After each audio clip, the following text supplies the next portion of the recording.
I was supposed to be enjoying my first full weekend off in months. My unit had just wrapped a 12-week training rotation, and all I wanted was sleep, coffee, and maybe a breakfast burrito big enough to knock me out again. But instead, I was speeding down the interstate because my younger sister Vanessa couldn't handle a single adult responsibility without turning it into a disaster movie. When my phone rang earlier that morning, I almost didn't answer. But seeing Grandma Margaret flash across the screen snapped me awake. She never called unless something was wrong. When I picked up, though, it wasn't her voice. It was Vanessa's high-pitched, dramatic, and loud enough to crack glass. "Evelyn, you better come get your precious grandma before I throw her out myself." I didn't even jam on the brakes. I just stared at the dashboard thinking, this girl did not just say that. Before I could speak, Vanessa kept going. "She's refusing to move into the nursing home I picked. She's yelling at me, and I'm not dealing with this anymore. If she won't listen, she can get out of my house." I sat up straight. "Excuse me? What did you just say?" She hung up. Classic Vanessa. Start a fire, walk away, blame the forest. I pulled into her driveway 20 minutes later. Her place was a perfectly staged suburban home-clean porch, fresh mulch, tasteful little plants she probably bullied a gardener into maintaining because she never lifted anything heavier than a scented candle. But inside, I could already hear the yelling. I walked through the front door without knocking. Vanessa stood in the living room dressed like she was auditioning for a reality show, full makeup at 8 a.m., hair curled, gold bangles, nails sharp enough to be classified as weapons.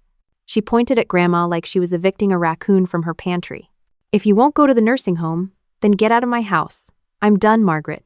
Grandma wasn't crying. She stood tall, even at 82, arms crossed, chin up, pure steel. She spent her entire life running a small tailoring shop in rural Tennessee, ironing shirts until midnight, sewing uniforms for local police officers, patching jackets for farmhands who couldn't afford new ones. No one pushed her around, especially not Vanessa, the most delicate creature ever birthed by our bloodline. Grandma turned slowly, saw me, and her expression softened. "Evie, honey, I didn't want you dragged into this." I hugged her gently. Too late. Vanessa spun toward me. "Good, you're here. Do something with her. I can't deal with this stubborn behavior. She refuses to move into the assisted living community I toured yesterday." "What community?" I asked. Vanessa rolled her eyes. "The one that costs a lot but looks cheap because it's all I could get on short notice. She should be grateful." Grandma shot back. "You didn't pick it for me. You picked it because you want my bedroom for a walk-in closet." Vanessa stiffened. "That is not okay, maybe partially, but that's not the point." I stepped between them. "Enough. Vanessa, why are you speaking to her like this?" "Because she's impossible," Vanessa whined. "She's old, she forgets things, she moves slow, and she keeps complaining about everything I do. I'm trying to help her." "You told her to get out," I said. "Well, yeah, because she's being dramatic." I looked at Grandma. She didn't look dramatic. She looked tired, quietly disappointed. The kind of expression you never want to see on someone who spent her whole life helping everyone else. "Vanessa," I asked, "why is Grandma living with you anyway? I thought this arrangement was supposed to help both of you." "It was," she snapped, "until she became a burden." Every muscle in my jaw tightened. A burden. Grandma, who helped raise us while Mom and Dad worked double shifts.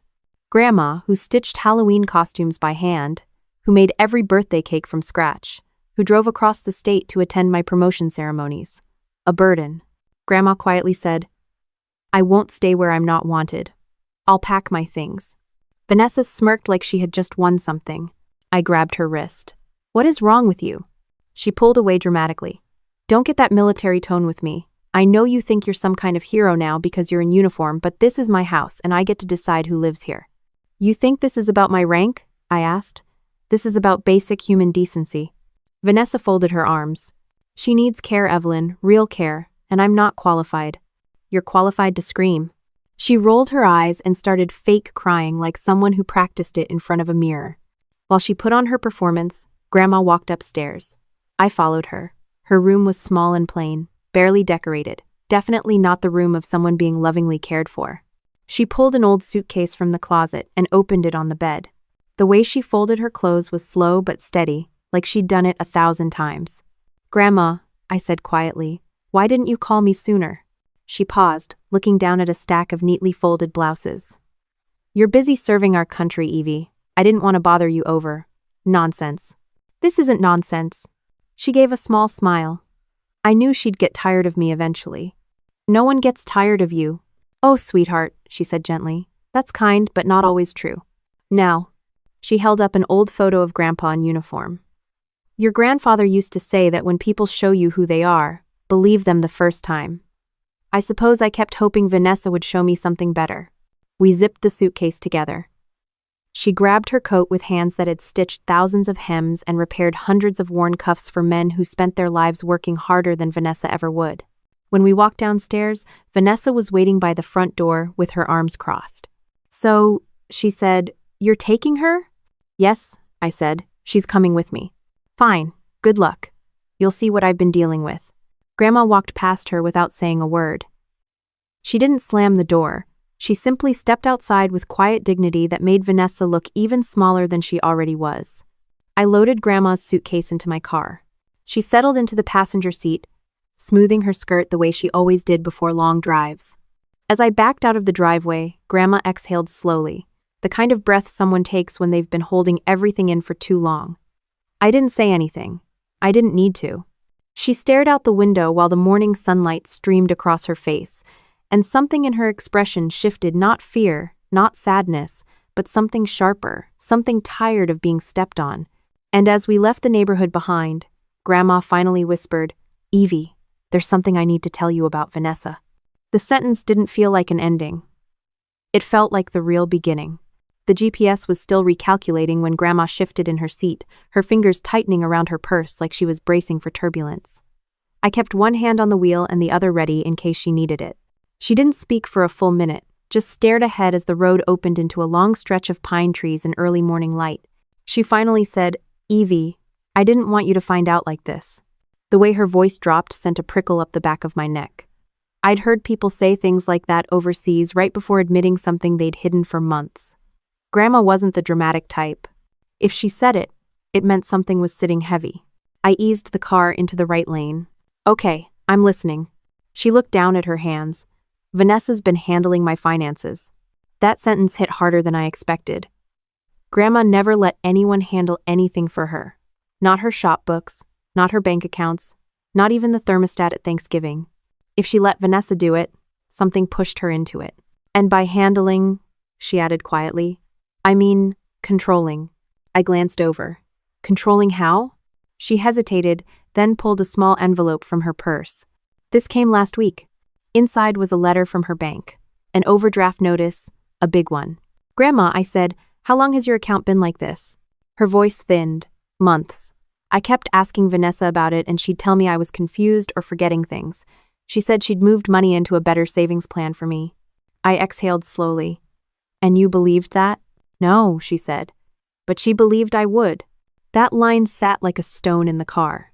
We pulled into my driveway, small, military housing style, tidy, nothing fancy, but the kind of place where no one could scream at her to leave. When I opened the passenger door, she stepped out with the slow, stubborn steadiness she used climbing courthouse steps back when I graduated from officer school. Inside, she set her purse down like she was afraid it would be taken from her. That alone told me how bad things had gotten. Grandma never acted scared. Not once. I brewed coffee while she settled at the table. She watched me move around the kitchen the way she always had, like she was proud I'd memorized something she taught me decades ago. When I set a mug in front of her, she said softly, Evie, Vanessa didn't just want me out. She wanted everything. What do you mean? I leaned forward, but she shook her head.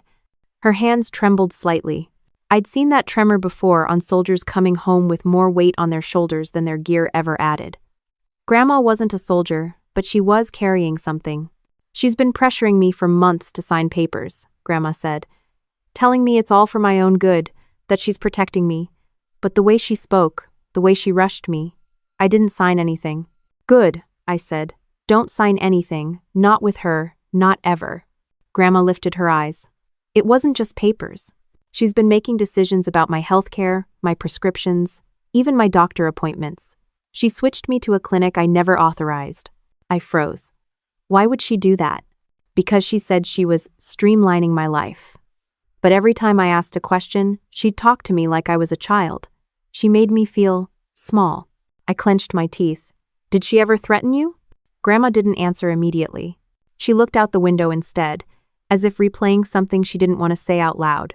She said if I didn't go to the nursing home she chose, she'd call Adult Protective Services and tell them I wasn't safe on my own. That was it. Any remaining sympathy I had for Vanessa evaporated. Threatening our grandmother with APS weaponizing the system wasn't just cruel, it was calculated. I dropped into the chair opposite her. Grandma, I'm going to fix this. I promise. Nut. Her expression softened, not relieved, but grateful. She'd spent months being dismissed, ignored, manipulated. One person believing her again mattered. Before I could say more, my phone buzzed on the counter. Vanessa calling. I let it vibrate until it stopped. Grandma said, "She'll come after you next." She can try. I picked up the phone and turned it off. I've dealt with worse. She gave a faint smile. I know. Your mother used to say you were born ready for a fight. No. Mom also said Vanessa was born ready for a nap. Grandma laughed, the first real laugh I'd heard from her since we walked out of Vanessa's house. That alone made anger dissolve into something steadier determination. Later that morning, I helped her settle into the guest room. She moved slowly, taking in each new detail of the space. I set her suitcase on the bed and opened it.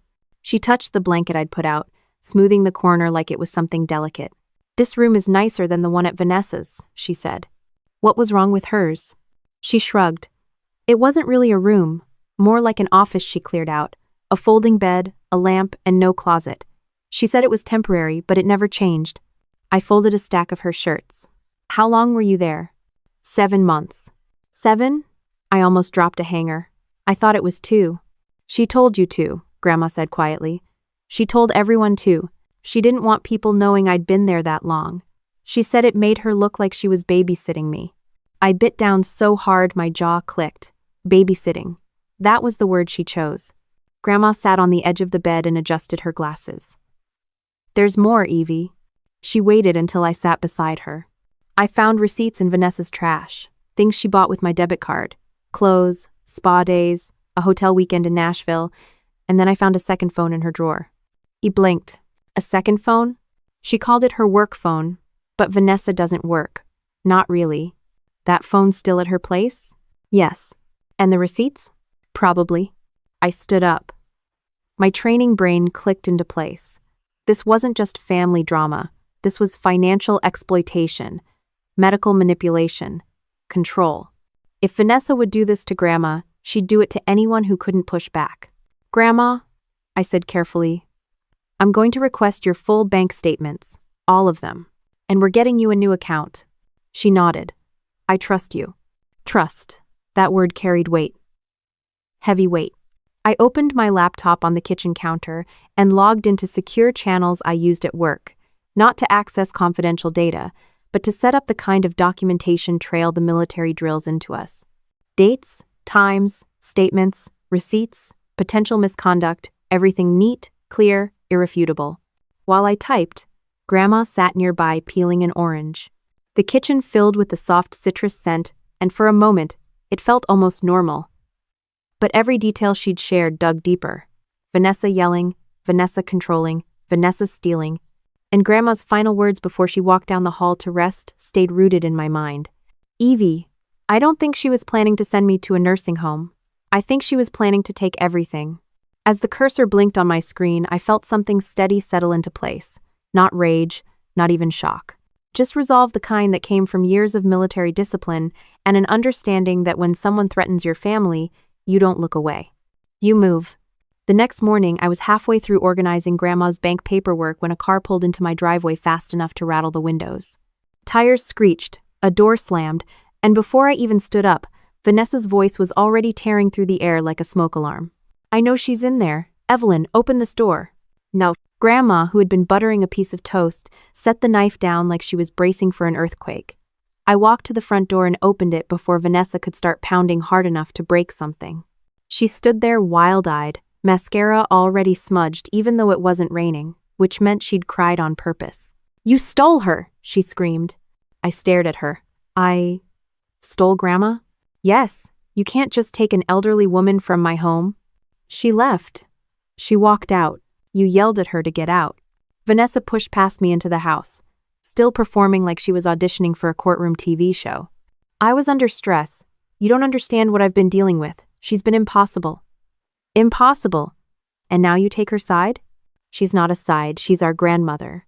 Vanessa scoffed. Oh, please. Don't act all noble just because you wear a uniform. You think you're so perfect. Stop, I said.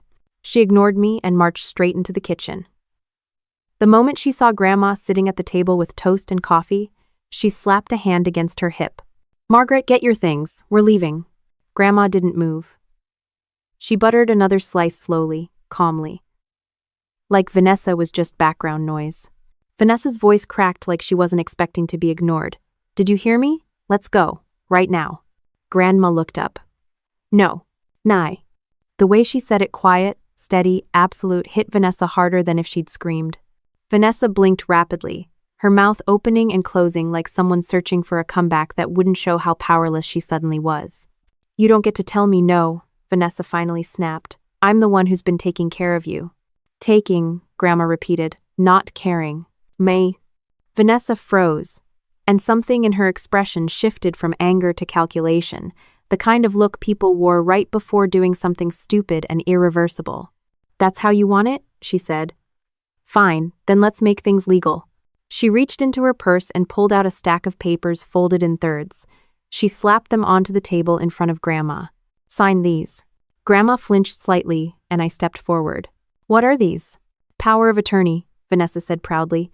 Financial and medical. It makes everything easier. For who? I asked. For all of us. God, Evelyn, stop being dramatic, she pointed to Grandma. She's confused half the time. She keeps misplacing things, asking the same questions, forgetting appointments. That's funny, I interrupted, because last week you told me she was perfectly fine and managing great when I asked why you didn't visit her doctor with her. Now, Vanessa's face drained of color. She'd forgotten that conversation. I hadn't. She pivoted to guilt instead. I'm trying to be responsible, Evie. I have 2 kids, a marriage, a house, finances, a whole life to run. You don't run anything, I said. You barely run a laundry cycle. Vanessa's voice sharpened. You don't get it. I'm the only one who stayed close. I'm the one who took her in. Unlike you, Miss, look at me. I serve the country. Grandma placed her fork down. Vanessa, she said softly, you didn't take me in. You took advantage. Silence fell so fast, even the clock on the wall seemed to pause. Vanessa's chin quivered like she'd been slapped. How dare you talk to me like that? After everything I've done, you yelled at me, Grandma said. You used my money. You threatened me with adult protective services. You called me a burden. That's not true, Vanessa shrieked. It is, Grandma replied, calm as ever. Vanessa trembled with rage. If you won't sign these papers, then I'm calling APS for real. I'll tell them Evelyn coerced you into leaving. They'll investigate both of you. And guess what? I'll get guardianship. I stepped forward. Say that again. Vanessa glared at me, folding her arms. Guardianship. Over her. Over everything. And once that's done, nobody will question a single decision I make. Not a single one. Grandma didn't say a word, but she tightened her jaw, and that alone told me she was scared. Not of Vanessa, but of the power Vanessa was trying to grab. I grabbed the stack of papers off the table and flipped through them. They weren't generic templates. They were professionally drafted, notarized, dated 2 weeks ago. So Vanessa had been preparing this for a while. You planned this, I said quietly. Vanessa shrugged. So what? Someone had to take control before she lost it completely. She hasn't lost anything, I said. You just want control of her bank accounts. My? That's not true, she snapped. She told me about the withdrawals, the overdraft notices, the purchases. Vanessa blinked. She doesn't understand her statements. She understands just fine. The air grew so sharp you could have sliced bread with it. Vanessa stepped back like she needed more room to breathe. If you keep interfering, I'm bringing in a lawyer. I'll file a petition for elder guardianship. And trust me, once the court sees what kind of care you're offering. I cut her off. You think a judge is going to hand you control after you screamed at an 82-year-old woman to get out of your house? Vanessa swung her purse over her shoulder, clearly out of arguments and sanity. She pointed at Grandma with a trembling hand. This isn't over. Grandma calmly sipped her coffee. It is for me. Now. Vanessa turned on her heel and stormed out, slamming the door so hard the picture frames rattled. The quiet after she left felt strange, not peaceful, not tense, something in between. Grandma took a small bite of toast, chewing slowly. "Evie," she said, "I need to tell you something before it all gets worse." I sat beside her. She pushed her plate away gently and whispered, "Vanessa wasn't acting alone. Someone else has been helping her. Someone who's been encouraging her. Someone who might have access to more than just my accounts." My stomach tightened. "Who?" She hesitated, her voice dropping lower. "I'm not sure yet, but I heard things. Phone conversations, names I didn't recognize, meetings she didn't want me asking about." She clasped her hands together. "I think she's been planning more than just my money."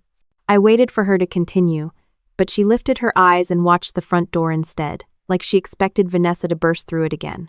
The house felt different now, heavier but clearer, like the moment right after smoke, clears enough to see where the fire started. Grandma's next words came slow, steady, and without any hesitation at all. "Evie, whatever she's tangled in, we're already part of it." Grandma's words were still hanging in the air when the sound of a delivery truck rumbled down the street. She watched it pass the window as if she expected someone inside it to be watching her. I moved her coffee closer in case her hands shook again, but she straightened her back like she'd decided shaking was beneath her. I carried the stack of forged-looking documents Vanessa had tried to force on her over to the kitchen counter. The signatures, the formatting, the dates, everything had the same rushed sloppiness as Vanessa's excuses. But the notary stamp? That was real, which meant someone had helped her. "Grandma," I said, spreading the papers out, "tell me exactly what you heard." She pinched her lips together, thinking. 2 nights ago, I couldn't sleep. I went downstairs to make tea and heard Vanessa in the living room whispering on the phone. She didn't know I was there. What did she say? She said, "I don't care what the lawyer says. Just send the papers back and I'll get her to sign." Then she said something about needing proof that she couldn't live alone anymore. No. I leaned against the counter. "Proof?" Grandma nodded. Then she said, "If I have to make something happen to convince them, I will." My jaw went tight. Make something happen? Like what? Grandma shook her head. I didn't want to find out. I grabbed my laptop and pulled up Tennessee's legal guidelines for guardianship. I'd studied worse, but nothing made my stomach flip like realizing how easy it was for the wrong person to manipulate the system. 1 medical note, 1 police report, 1 fake incident. Just 1. "Grandma," I said, "did she ever try to set you up? Make you look confused or unstable?" She took a deep breath. She hid my glasses once, then accused me of misplacing them. Told her husband I was wandering around the house at night. Not true. I got up one time to use the bathroom.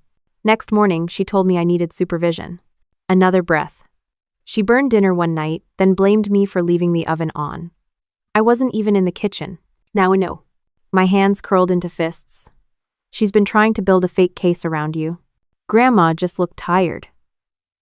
Not emotional, not devastated, just tired of being treated like she'd somehow lost her mind when she hadn't lost anything except her patience with Vanessa. I opened her bank's online portal. Time to see the damage. As it loaded, Grandma spoke quietly. "Evie, there's something else. A man." I froze. "A man?" She nodded. "I don't know who he is, but I saw his name on a paper sticking out of Vanessa's purse. Consulting fee $4,800. I recognized the name because she said it before on the phone. Reed. Something Reed. I typed fast. Reed like the last name? Yes. The bank finally loaded, and what popped up made my stomach drop like a stone. Dozens of transfers. Big ones, small ones, cash withdrawals. Online purchase luxury goods. Private salon. Elite wellness clinic. And a $2,500 payment to a Reed Financial Consulting. 1. "Grandma," I said, "this isn't random. Vanessa hired someone." Grandma drew in a small breath, almost embarrassed. I didn't want to believe she was capable of that. "She is," I said, "and she didn't just hire him. She paid him using your money." I printed the statements and laid them in a neat row. Years of training made me methodical, no emotion, just facts. Then I spotted something else. 3 months ago. A savings withdrawal of almost $8,000. "Did you approve this?" I asked. No. "And this?" I pointed at a check written in Grandma's name but signed in handwriting that wasn't hers. She shook her head. I never write checks. I circled it. Grandma, that's forgery. She inhaled through her nose, steady but sharp. I knew she was doing things I didn't like. I didn't know she was doing things that were criminal. Grandma had always believed in giving people chances, more than they deserved. Her tolerance wasn't weakness, it was kindness. But Vanessa had taken that kindness and squeezed every drop out of it. I clicked print on the rest of the statements. Grandma watched the papers slide out of the printer, each sheet a new punch of reality. A tap on the door interrupted us. I checked the peephole. A man in khakis and a polo shirt stood outside holding a clipboard. Sunglasses, shaved head, no name badge. He positioned his body like someone used to entering houses without asking. Grandma's hand gripped the arm of her chair. That's him. Who? Reed. I opened the door only halfway, enough to block his view inside. Morning, he said with fake politeness. Is Margaret Davis home? Who's asking? I'm with Senior Wellness Outreach. No, you're not, I said. He blinked. Excuse me? That's not a registered organization in this county. He cleared his throat. I'm here to check on her safety and living environment. On whose request? He hesitated for 1 second too long. A concerned family member. Right, I said. Because actual wellness checks involve law enforcement or medical staff, not a guy in cargo pants taking orders from my sister.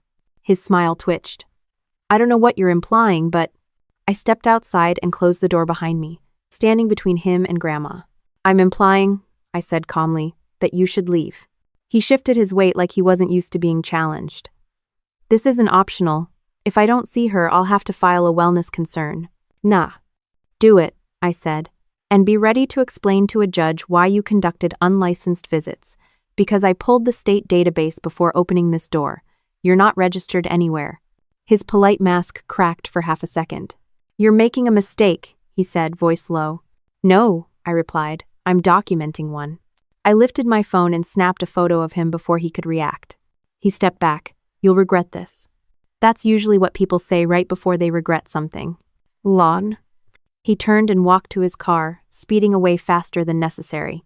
When I stepped back inside, Grandma released a shaky breath. Evie, that man has been in the house before.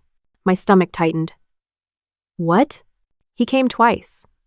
Vanessa said he was checking the carbon monoxide detector. But he wasn't wearing any equipment. He walked through my room. He looked through my dresser. I couldn't hide my reaction in time. He searched your room? Yes. I sat beside her, keeping my voice steady. He was looking for documents, bank info, medical files, anything they could use. Grandma didn't cry, but she softened in a way that hurt worse. Evie, she whispered, I think Vanessa was preparing to make me look incompetent, to take everything, and I think that man was helping her do it. I placed my hand over hers, grounding her, grounding myself. Grandma didn't need comforting. She needed protection, real protection, the kind that didn't come from soft words but from action, from evidence, from consequences. She looked at the photographs, the bank statements, the forged check. Then, in a steady, unshaken voice, she said, Evie, whatever comes next, don't hold back. Not this time. And for the first time since I'd brought her home, I saw something familiar return to her face, not fear, not anger, but the clear, unblinking resolve of someone who had finally stopped giving people the benefit of the doubt. Someone ready to fight. Grandma's steady expression hadn't faded when I moved the documents into a single folder and set it on the dining table. The morning light hit the pages just right, highlighting every forged signature, every questionable withdrawal, every receipt that didn't belong in the life of an 82-year-old woman who still clipped grocery coupons. I grabbed my keys. We're going somewhere. Grandma didn't ask where. She just stood, adjusted her sweater, and followed me out the door with the same quiet determination she'd used when she taught me how to sew a straight line as a kid. I drove us to Fort Greely, my duty station. Not because the Army handles family drama, but because the installation had people who knew how to read financial patterns, spot fraud, and smell a scam before the rest of the world even noticed something was wrong. Military life teaches you to trust patterns, not excuses. At the gate, the guard saluted.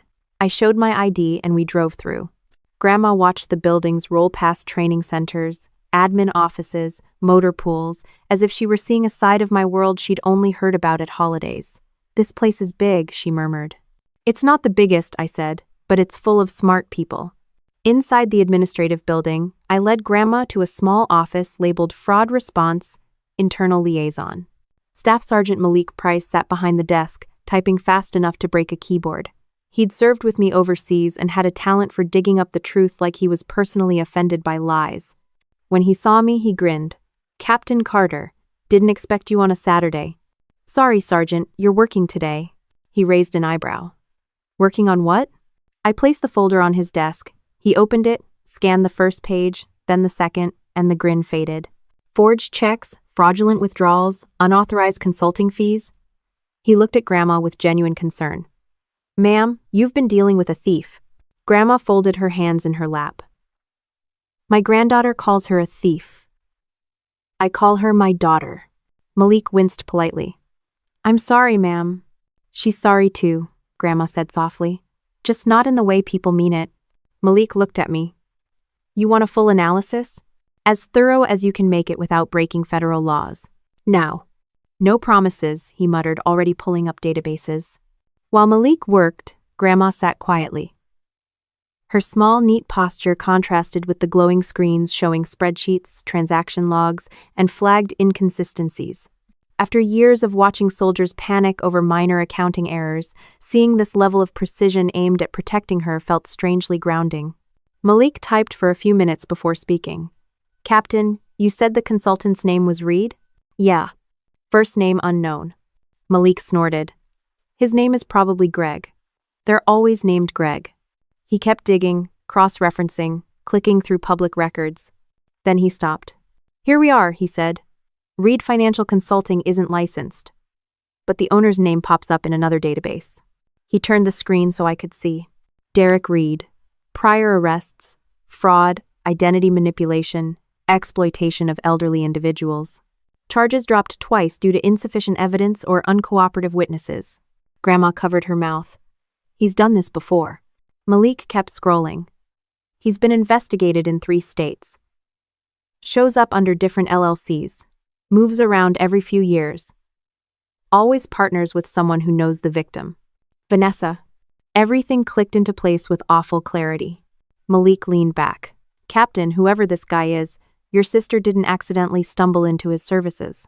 He recruits people. He finds families with assets and someone in the middle who's greedy or desperate." Grandma's eyes filled, but not with tears, more like a clear, deep disappointment. "My Vanessa," she whispered. "She let someone like that into our home." I put a hand on her shoulder. "We're going to protect you. That's the only thing that matters right now." Malik printed a preliminary report, cold, factual, devastating. He clipped the pages together and handed them to me. "You'll need a civilian attorney. Someone who handles elder exploitation." "I'll find one." He nodded. "Good. And Captain, don't let your sister back into your house. Not even to talk." "She already tried," Grandma said quietly. She came angry. Malik didn't look surprised. They always do when the money stops flowing. On the way out of base, Grandma rested her hand on mine. "Evie, I never wanted you to be pulled into this." "You didn't pull me in," I said. "She shoved you. I'm here to pull you out." She let out a breath that sounded like relief mixed with years of exhaustion no one had noticed.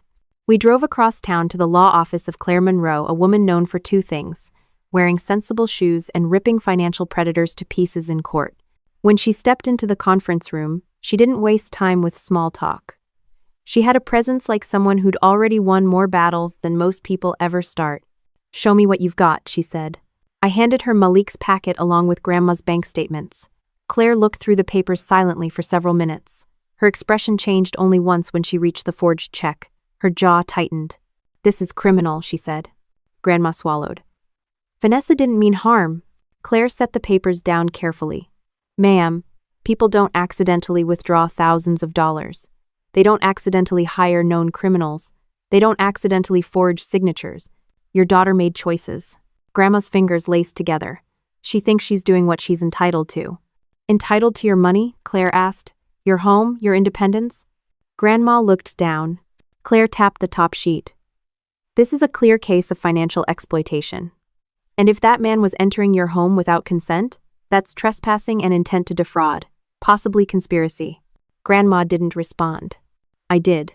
What's our next step? Claire opened a fresh legal pad. Charges dropped twice due to insufficient evidence or uncooperative witnesses. Grandma covered her mouth. He's done this before. Malik kept scrolling. He's been investigated in 3 states. Shows up under different LLCs. Moves around every few years. Always partners with someone who knows the victim. Vanessa. Everything clicked into place with awful clarity. Malik leaned back. Captain, whoever this guy is, your sister didn't accidentally stumble into his services. I need documentation of every time your sister pressured her to sign anything. Every incident, every witness. I'll get it done, I said. You already are. When we returned home, the folder we'd started the day before had doubled in size. Grandma sat at the table while I sorted documents into categories. She watched silently, her face calm but awake in a way it hadn't been earlier. As I labeled another set of papers, Grandma reached for a photo taped inside her wallet. My mom. Young. Laughing, holding Grandma's hand. She'd be disappointed, Grandma said. In Vanessa. In me. In all of this. I sat beside her. Grandma, you've done nothing wrong. She touched the photo gently. I raised my girls to be strong. I didn't realize one would grow strong in the wrong direction. I didn't speak, she wasn't asking for reassurance. She was simply acknowledging a truth she'd ignored for too long. She looked at the growing pile of evidence, her expression firm but steady. If Vanessa has chosen this path, she said, then we'll walk ours. Her hand rested on mine. And we'll walk it without fear. Grandma stayed at the dining table while I photocopied the last of her bank statements, her fingers resting on the edge of a mug she hadn't touched in 20 minutes. She wasn't shaken anymore, she was focused. That, more than anything, told me she was done being pushed around. While the printer hummed, a notification buzzed on my phone. A text I didn't expect to see. From Vanessa's husband, Mark. Please call me. I need to talk. I stared at the screen for a moment. Mark wasn't the type to reach out. He avoided conflict like it was an Olympic sport. If he was texting me directly, something was falling apart. Grandma, I said, Mark wants to talk. She gave a quiet sigh. He probably knows she's in trouble, or he knows she dragged him into it. I stepped into the living room and returned the call. He answered immediately. Evelyn? Thank God. His voice wavered. I didn't know what she was doing. You're going to have to be more specific. He drew a shaky breath. The money, the accounts, the guy, Reed. I wasn't part of any of that. Mark, slow down. He hesitated, then said something that made me straighten. She told me to sign papers last month. She said they were routine insurance updates. But I think no. I know she hid pages in the stack. Now, what kind of pages? He swallowed loudly. Co-signature permissions, access authorizations, guardianship references. She used my signature to make it look like I approved everything she submitted to that consultant. I lowered my voice. Mark, do you understand what that means? If Vanessa gets investigated, you're tied to her decisions. I know, he said, voice cracking.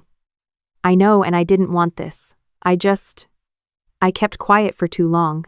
Someone yelled in the background, Vanessa. Even through the muffled phone speaker, her voice was sharp enough to identify instantly. Mark whispered, She's getting worse. Whatever she's doing, it's escalating. Then the line went dead. I lowered the phone slowly. The room felt smaller, like the walls had tightened. When I returned to the table, Grandma watched me with the same steady look she wore when she wanted the truth without sugarcoating. Bad news? She asked. Mark's scared, I said, sitting. He says Vanessa forged his signature too. Grandma pressed her lips together. She dragged him into her mess. And now he's trapped in it. Grandma picked up a paperclip and twisted it thoughtfully. Evie, if he wants out, he'll need somewhere safe to stand. We'll figure that out, I said. Right now we focus on you. Before she could respond, the doorbell rang. We both stiffened. I checked the peephole. A mail carrier. Real uniform, actual ID badge, stack of envelopes in hand. Just the mail. I let out a breath I didn't realize I was holding and opened the door. Morning, she said cheerfully. I've got certified mail for a Margaret Davis. Grandma stepped forward. That's me. The mail carrier handed her a padded envelope, had her sign, and left with a polite wave. Grandma stared at the envelope like it was radioactive. I took it from her gently and tore it open. Inside, 3 official-looking letters. One addressed to Grandma, one to responsible family member, one to household authority. I opened the first. It was from Adult Protective Services. A formal notice of wellness investigation requested by Vanessa. Filed 48 hours ago. Grandma swallowed. She really did it. She tried, I said. But Reed showed up yesterday, and you refused the visit. He can't claim you're unsafe without evidence. Grandma steadied herself with a slow breath. She'll fabricate something. She won't get the chance. No. I opened the second letter. It outlined the timeline for an upcoming APS interview, an in-home evaluation, scheduled automatically unless canceled. The paperwork assumed the person living with Grandma would be the one coordinating it. Vanessa must have thought she'd still be in her house. We have to call the caseworker, I said. Let them know Grandma is in a safe place, and that she moved because of her daughter's threats, not confusion. Will they believe us? Grandma asked. They'll believe the documented theft, the falsified check, and the unlicensed consultant entering your home in the middle of the day. Grandma gave a tiny grim nod. Good. I called the APS office immediately. The caseworker, a woman named Lorraine, sounded relieved. I was already concerned, she admitted. The referral came in messy, contradictory statements. Everything sounded pressured. Understatement of the century. I scheduled the official evaluation at my home. Lorraine confirmed the address and thanked Grandma for agreeing. When we hung up, Grandma folded the letter carefully and set it aside. It's strange, she murmured. I feel embarrassed. Like I should have seen all this coming. I sat beside her. Grandma, people like Vanessa, people like Reed, they count on you trusting them. That's how they get away with things. She nodded, slow and thoughtful. I stood and began sorting the printed documents into a binder: financial records, forged paperwork, Reed's fake consulting invoices, the APS letter, and the growing evidence against both him and Vanessa. Grandma watched me with quiet approval as I labeled everything clearly. You organize like your grandfather, she said. He organized because he liked things neat, I said. I organize because people lie. Grandma let out a soft, tired laugh. I suppose that's true. Now. I clicked the binder shut and sat across from her again. Grandma, I need you to tell me something honestly. She straightened. Okay. Has anything else gone missing? Jewelry? Papers? Keepsakes? She opened her mouth, closed it, then sighed. There was a file box, old documents, my marriage license, Grandpa's service records, my property deed. I kept it on a shelf in my closet. And? It disappeared. He blinked. Disappeared? She nodded. I asked Vanessa about it. She said I must have misplaced it. But I know where I kept it. Always on the same shelf. Always. Paper records, I muttered. If she got her hands on them? She might have given them to him, Grandma said quietly. To Reed. The implications were ugly identity theft, property transfers, legal manipulation. Everything Vanessa wanted could be buried inside that file box. Do you know if the deed was inside? I asked. Yes. Which deed? The Tennessee property? Both, she said. The old house, and my savings property near Wilson Lake. I blinked. Savings property? You never told me about that. There wasn't much to tell, she said softly. It's just a little place your grandfather bought for fishing trips. I kept it up. Taxes, repairs, insurance. Quiet spot. I ran a hand through my hair. Grandma, that's real property. They could use that for collateral. They could sell it. They could register loans on it. Now. I know, she said in a low voice I'd never heard from her before. I stopped and looked at her more closely. Grandma, why didn't you say anything sooner? Her eyes softened. Because I didn't want to see Vanessa for who she really is. The honesty hit harder than any accusation. I sat down again, this time slower, grounded. Well, we see her now. Grandma folded her hands on the table. Then let's do what we have to do. Nye. I opened the binder again, adding a new section tab labeled Property Records. Each piece of evidence felt like another slice of truth, carving away whatever fantasy Grandma had clung to about Vanessa's intentions. She looked at me with clear, steady eyes, not afraid, not overwhelmed, not defeated. Evie, she said firmly, if she's taken anything from those properties, I want it back. You'll get it, I said. She pressed her palm lightly over the binder, claiming ownership. I earned everything I have, she said, and I won't let her take it. Her voice didn't break. Her confidence didn't shake. Her resolve didn't waver.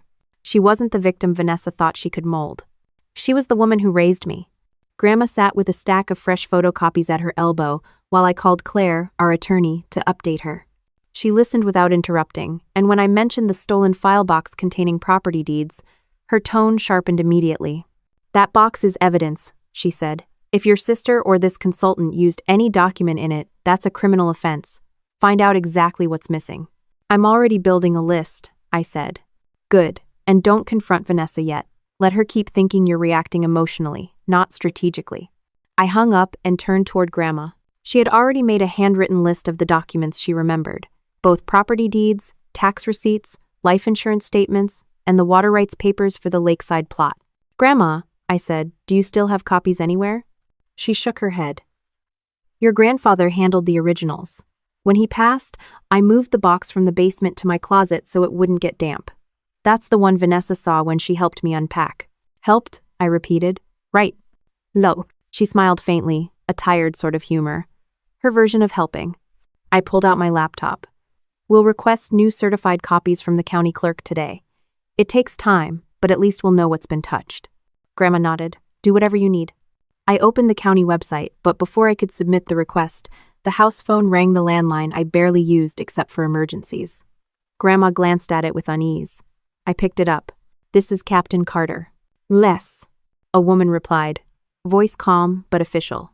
"This is Lorraine from Adult Protective Services. I'm confirming our scheduled wellness evaluation for Mrs. Davis. I'll be arriving shortly." "Shortly as in today?"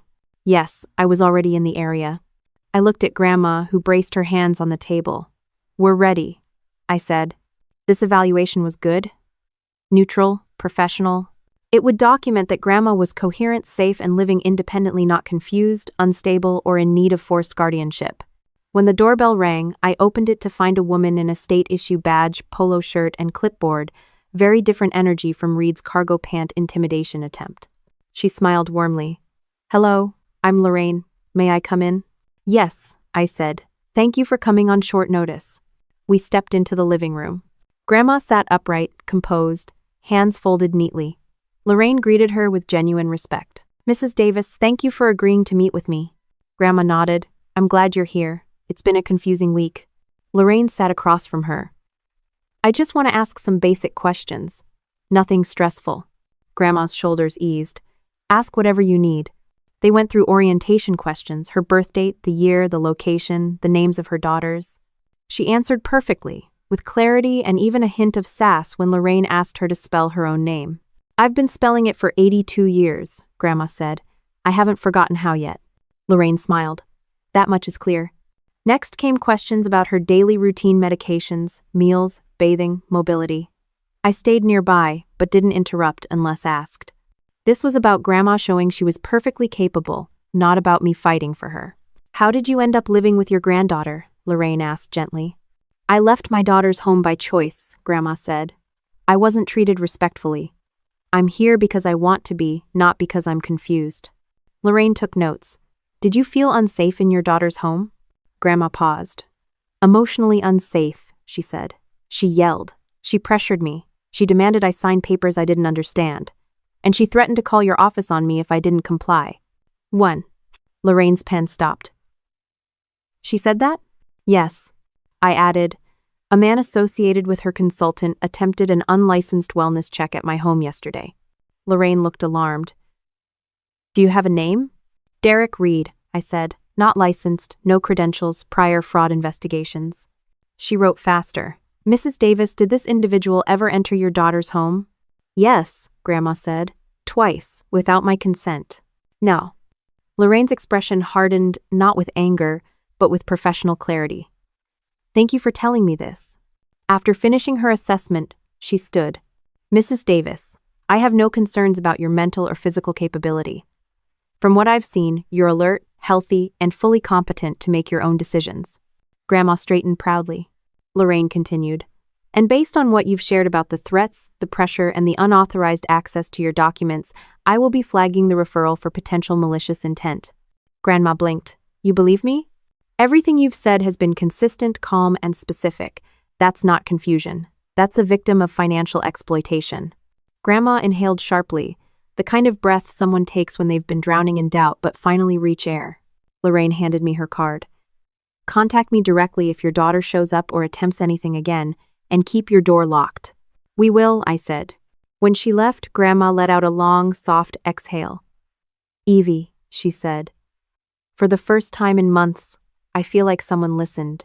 You deserve that, I replied. Before she could answer, my phone buzzed again, this time with a number I recognized. It was my commanding officer, Colonel Briggs. Captain, I received a call from a civilian investigator asking about an incident with your grandmother.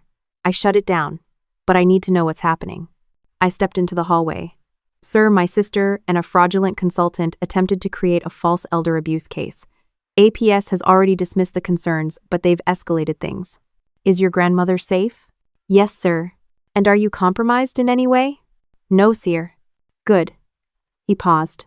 If you need leave to handle this, you have it. Family comes first. I swallowed. Thank you, sir. Grandma watched as I hung up. Trouble at work? No, I said. They're backing me. She touched my arm lightly. Your grandfather would be proud.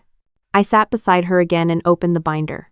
Grandma, everything APS documented today is going into our case. Claire will use all of it. Good, Grandma said with quiet strength. Vanessa chose her path. We'll handle it. No. Grandma traced the edge of the binder with her finger. I'm ready, Evie. Truly. Her voice was calm, firm, unshaken. I'm not afraid of consequences, she said. Not anymore. Her conviction didn't break, and neither did the moment. It just settled between us like something inevitable, steady, and real, two people preparing for a fight that had already begun. Lorraine's report sat on the table between us, a neat stack of documented facts that made Vanessa's entire scheme look even uglier in daylight. Grandma read every line carefully, her glasses sliding slightly down her nose, but she never once faltered. There was something steady about her now, a quiet strength that had been buried under months of manipulation. While she reviewed the report, I organized the new certified document requests. The county clerk had emailed me confirmations for both property deeds, along with a note that raised my pulse. Records show a request for deed access was submitted 2 weeks ago, signed under the name Margaret Davis. Please verify authenticity. Grandma, I said, someone already tried to get copies of your deeds. She froze. Under my name? Under your name. She set her glasses down. I've never requested anything in my life unless I mailed it myself. Now, then she muttered something she didn't usually say, something short, sharp, and justified. I didn't blame her. I printed the clerk's notice and added it to the binder. The evidence was building faster than I expected. A sudden knock rattled the front door. Not a light knock, a hard, rhythmic one. Grandma looked at me. That's her. I checked the peephole. Vanessa stood outside, face blotchy, hair frizzed from humidity, makeup smeared like she'd been arguing with a mirror and losing. She wasn't crying, she was furious enough to try. I opened the door but kept my body angled to block her from barging in. She didn't wait for an invitation. What did you tell APS? Enough, I said. She pushed forward anyway. They called me. They said the case is under review for malicious intent. What does that mean? Why would they say that? Because that's what you did, I said. Her face twisted. You're ruining my life. No, I replied. You ruined your own life. I'm just documenting it. Vanessa shoved past me and stormed into the living room. Grandma was still seated at the table, calm as a granite statue. Vanessa spun toward her. Mom, what did you tell them? Grandma corrected her without raising her voice. I'm not your mother, I'm your victim. Vanessa gaped at her like she'd been slapped. You're being manipulated. Evelyn is poisoning you against me. She didn't need to, Grandma said. You did that all by yourself. No. Vanessa's hands shook with rage. Do you have any idea what APS said to me? They asked if I pressured you, if I threatened you, if I took your bank card, if I allowed unauthorized individuals into my home. They asked if I was exploiting you. Yes, Grandma said. You. Vanessa paced the room like a trapped raccoon. This is insane. This is absolutely insane. Mark is losing his mind. APS is calling me nonstop. That consultant guy isn't answering his phone. And now you two are sitting here acting like I'm the bad guy. You are, I said plainly. She whirled toward me. Shut up, Evelyn. Grandma's chair scraped the floor as she stood abruptly. The sound sliced the air. Vanessa stopped mid-tantrum. Grandma didn't shout. She didn't raise a hand. Her voice alone cut deep. You will not speak to her like that. No. Vanessa blinked rapidly, caught between indignation and disbelief. I stepped closer, keeping my tone level. Sit down, Vanessa. I'm not sitting. Sit. It wasn't a request. It was the same voice I used when soldiers froze during training exercises. Vanessa's anger cracked into uncertainty, and she sank onto the couch reluctantly. I grabbed the binder, dropped it on the coffee table, and opened it wide. This, I said, flipping the first set of pages, is every transaction you made with Grandma's money without her consent. Vanessa stared at the papers, unblinking. This, I continued, flipping the next set, is every unauthorized withdrawal, every suspicious purchase, every invoice you paid to that fraudulent consultant. She looked at the page like it was written in a foreign language. And this, I said, turning to the forged check, is your handwriting pretending to be hers? No. Vanessa's mouth opened and closed. That's not I didn't forge anything. Grandma stepped forward slowly, placing her hand on the back of Vanessa's couch. Baby, she said softly, that lie is older than you. Tears filled Vanessa's eyes instantly, not the dramatic kind she weaponized, but the kind that appeared when denial started cracking. I flipped another page. And this is the APS referral you filed. The one where you claimed she was confused, unstable, and incapable of making decisions. Vanessa's breath stuttered.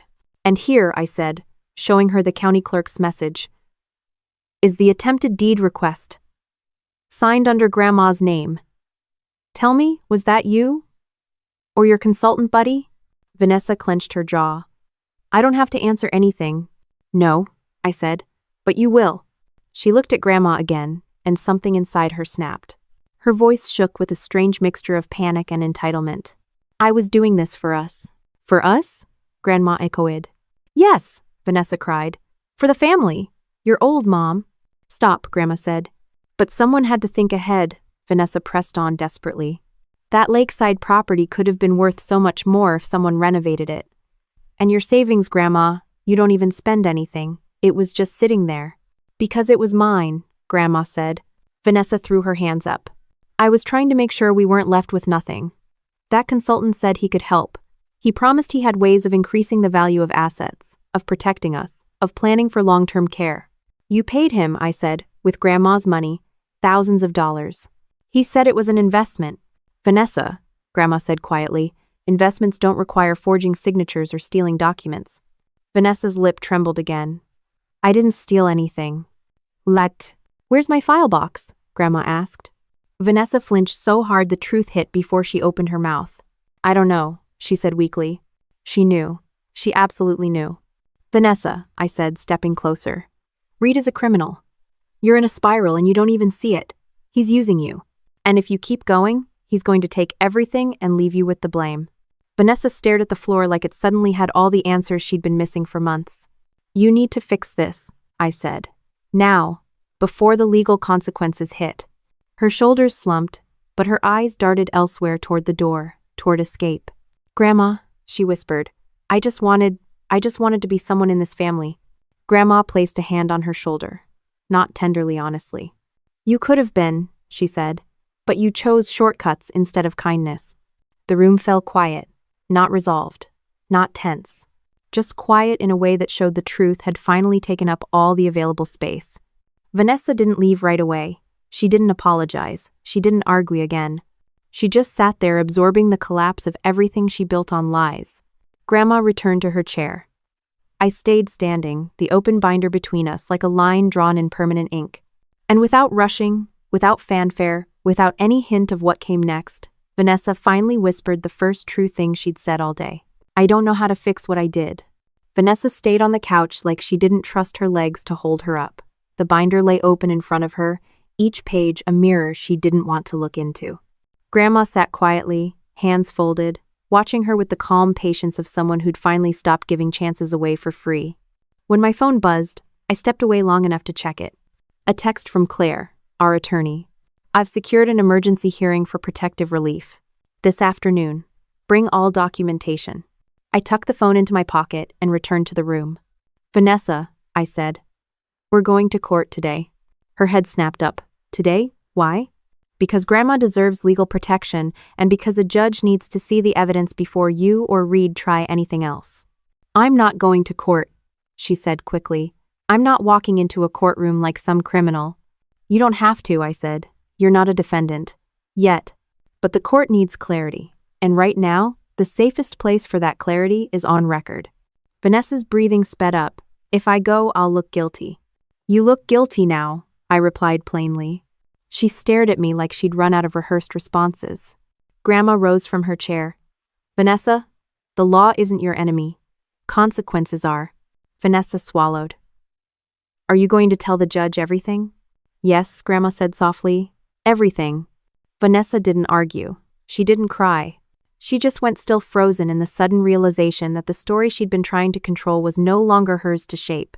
The courthouse in Franklin County was smaller than I remembered. Beige walls, low ceilings, buzzing fluorescent lights that made everyone look a little worse than they felt. Grandma walked beside me with her chin lifted, steady on her feet. Vanessa followed a few steps back, like a teenager dragged into a principal's office. Claire met us at the security checkpoint, folders in hand, hair pulled back, expression sharp enough to cut through the nonsense waiting ahead. Mrs. Davis, she said to Grandma, today is about establishing your autonomy and protecting your assets. Nothing more complicated than that. And Vanessa? Grandma asked. She'll be heard, Claire said, but evidence carries more weight than emotion. Vanessa flinched at that. We entered the hearing room. It wasn't a dramatic courtroom like TV, just a magistrate judge, a clerk, 2 tables, and a space too small for the intensity brewing inside it. The judge, an older man with half-moon glasses, adjusted a stack of papers. We're here to address concerns raised regarding Mrs. Margaret Davis and issues of financial control, guardianship, and exploitation. Miss Monroe, you may begin. Claire stood. Your Honor, my client is of sound mind and health. She is fully capable of independent decision-making. What we seek is a protection order preventing unauthorized individuals from accessing her finances, properties, or medical records. She opened the binder. What followed wasn't dramatic, it was clinical. Sharp, methodical, Claire laid out each sheet like evidence in a military briefing. Bank withdrawals, luxury charges, forged checks, the deed request, the APS referral, Reed's unlicensed involvement, Vanessa's threats, the missing file box, the consultant's criminal record. Each document made a soft slap on the judge's desk as she placed it down. Vanessa's breathing turned shallow. Her fingers dug into her chair. She didn't look at me, Grandma, or the judge, just at the floor, as if she could fall through it if she stared hard enough. When the judge addressed her, she jolted. Miss Hayes, he said, do you contest these documents? She tried to speak, but her voice cracked. I didn't steal from her. I didn't. Yet the financial records show otherwise. She wasn't spending the money, Vanessa blurted out. It was just sitting there, and I thought I could help. I thought he knew what he was doing. Who? The judge asked. Vanessa hesitated. Reed. The judge leaned forward. The man with multiple fraud investigations? Vanessa's face fell apart. I didn't know he was a criminal. You didn't check? She shook her head. You didn't question him entering your mother's home? Another shake. You didn't question the notarized forms he prepared? I just signed things, Vanessa whispered. Mark signed, because I told him they were safe. The judge pressed a finger to his temple. Miss Hayes, this is not help. This is recklessness at best and exploitation at worst. Vanessa wiped her face with her sleeve. I swear I didn't want to hurt her. Grandma looked at her, not angry, not triumphant, just resolute. Intentions don't undo damage. The judge turned to Grandma. Mrs. Davis, do you wish to revoke any permissions previously granted to your daughter? Yes, Grandma said clearly. And do you request formal protection of your accounts and property? I do. The judge nodded. So ordered. He signed a set of papers and handed them to Claire. Effective immediately, Miss Hayes is prohibited from accessing any financial, medical, or property documentation belonging to Mrs. Davis. Vanessa deflated completely. Additionally, the judge continued, I'm forwarding this case to a district investigator. If criminal action is warranted, charges will be filed accordingly. Vanessa looked at him, stunned. Charges? Potentially, he said. Her breath shuddered. Please, I didn't. Grandma raised a gentle but firm hand. Vanessa stopped speaking instantly. The judge looked at all of us. You've taken the correct steps today. This documentation will protect Mrs. Davis. and if further legal action is necessary, you'll be contacted. He dismissed the hearing and stood, leaving his robe swishing behind him. Vanessa stayed seated even after the room emptied. She stared ahead with the blank, hollow expression of someone trying to rebuild a world that had just dissolved in front of them. Grandma stepped close but didn't touch her. "Vanessa," she said, "I'm going home with Evelyn. You are not welcome to visit without her permission." "Then," Vanessa whispered, "I'm your daughter." Grandma nodded gently, "And I love you. But love doesn't excuse harm. You need to repair what you broke." Vanessa didn't answer. Claire motioned for us to leave. I guided Grandma toward the hallway, her pace careful but steady. When we reached the courthouse steps, the sunlight hit us hard, bright, warm, grounding. Grandma slipped her arm through mine. "Evie," she said, "I don't want to hate her." "You don't," I said. "You just stop letting her hurt you." She nodded. "That's enough for now." There was no dramatic victory music, no triumphant speech. Just a quiet, solid step forward, protected by law instead of fear, decisiveness instead of doubt, and the simple, sure knowledge that the next choices were finally hers again. And as we walked toward the car, Grandma straightened her posture, not lighter, not relieved, but certain in a way she hadn't been for a long time. Grandma rested her hand on my arm as we moved down the courthouse steps, not because she needed help walking, but because she wanted the contact. The sun was sharp enough to make us squint, and she paused a moment, letting the breeze settle her. I opened the passenger door, and she eased into the seat with the kind of exhaustion that comes from emotional sprinting, not age. By the time we reached her house, Vanessa's car was already gone. The driveway looked strangely clean without it. Inside, the living room felt calmer, like someone had finally lowered the emotional temperature. Grandma walked toward her recliner, touched the armrest, then changed her mind and sat at the kitchen table instead. "I'd like tea," she said quietly. I filled the kettle and let the sound of boiling water do the talking. She watched me move around the kitchen the way I used to watch mess hall cooks during deployment, studying every small, predictable motion because it kept me grounded. When I set the mug down in front of her, she wrapped both hands around it and stared at the steam. "I didn't think I'd ever say no to her," Grandma murmured. "Not really. Not like that." "You didn't say no," I said. "You said stop." She smiled a little. "That's harder."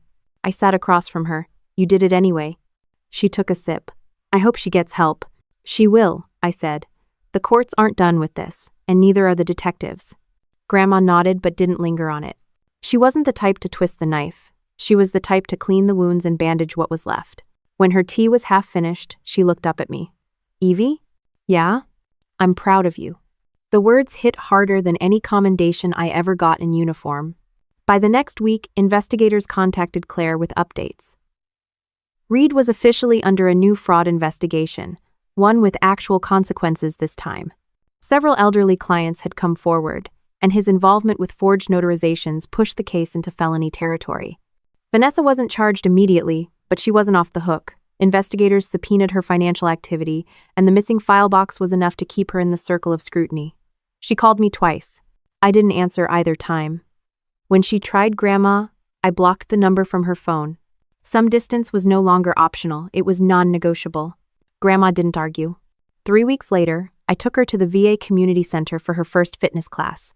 She wasn't sure she wanted to go at first, but the moment she saw the small room full of retirees in sweatpants trying to follow a cheerful instructor, she perked up.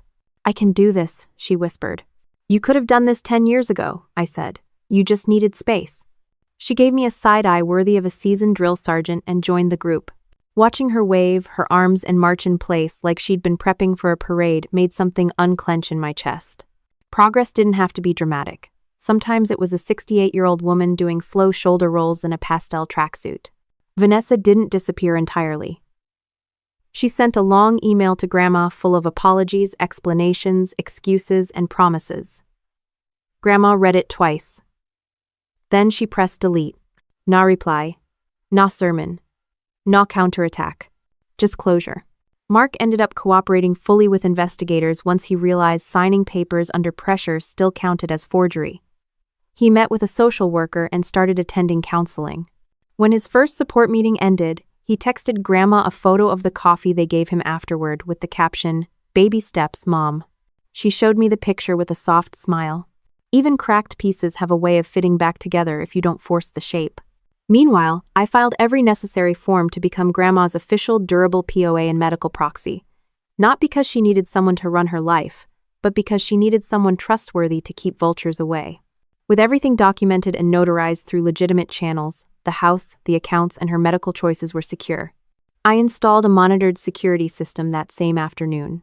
When Grandma raised an eyebrow at the doorbell camera, I shrugged. "Welcome to 21st century safety," I said. She responded, "It makes everyone look taller." The final loose thread pulled itself into place a month later. I was in the backyard repairing a loose board on Grandma's fence when a car turned into the driveway. Not Vanessa's. A modest sedan, nothing flashy. Vanessa stepped out, wearing jeans, a plain sweater, and a haunted expression that had aged her. She approached slowly, stopping several feet away. "Is she home?" "She's inside," I said. "But you're not going in." "I know," she said softly. "I just wanted to leave something." She held out a paper envelope. "What's in it?" She hesitated. "Receipts, statements, things investigators didn't get yet. And a letter for Mom. She can read it or throw it away. I'm not asking for anything." I took the envelope without responding. Vanessa's eyes were red but clear. "I'm getting help. Real help. I'm not proud of what I did. I was desperate and selfish and angry at everything except the right things." She paused. "I know I lost her trust, and yours. I don't expect to get it back." I didn't give her comfort. I didn't give her punishment. I just watched her. Neutral, steady. She nodded, accepting the silence, then turned and walked back to her car. The fence board in my hand suddenly felt lighter. Inside, Grandma sat at the kitchen table sorting her mail. "A visitor?" she asked. "Yes," I said, placing the envelope beside her. "Up to you if you open it." She stared at it for a long moment. Then she reached for her letter opener. I didn't read over her shoulder. I just stood nearby, giving her presence without interference. Her eyes moved slowly across the page, her face unreadable. When she finished, she folded the letter neatly and set it aside. "Will you respond?" I asked. "No," she said, "but I'm glad she wrote it." She tapped the paper with one finger. "Not every apology needs an audience." She slid the envelope into a drawer and closed it. Some things didn't require a dramatic ending, just a quiet one. That evening, Grandma and I sat on the porch while the sun sank behind the oak trees. Fireflies flickered across the yard in slow, floating patterns. She rocked gently in her chair, humming a tune she probably learned in her 20s. "You know what I realized today?" she said. "What's that?" "I can breathe. Now." She didn't say it like a metaphor. She meant it literally, her chest rising. Fuller, her shoulders lower, her breath not caught in the tension of constant worry. "That's all I wanted," she added. "Not revenge, not punishment, just peace." "You've got it now," I said. She nodded. "And you helped me get it. My soldier." I laughed quietly. "I haven't worn the uniform in months." "You don't stop being who you are," she said. A breeze pushed through the trees, stirring the chimes above us. For the first time in a long while, the house felt protected. Not by locks or papers or judges, but by the people who refused to let fear or guilt run the place anymore. Grandma leaned back, eyes half closed, and whispered, almost to herself, "This finally feels like home." And the evening settled around us not as an ending, not as a beginning, just a life finally returned to the woman who deserved it.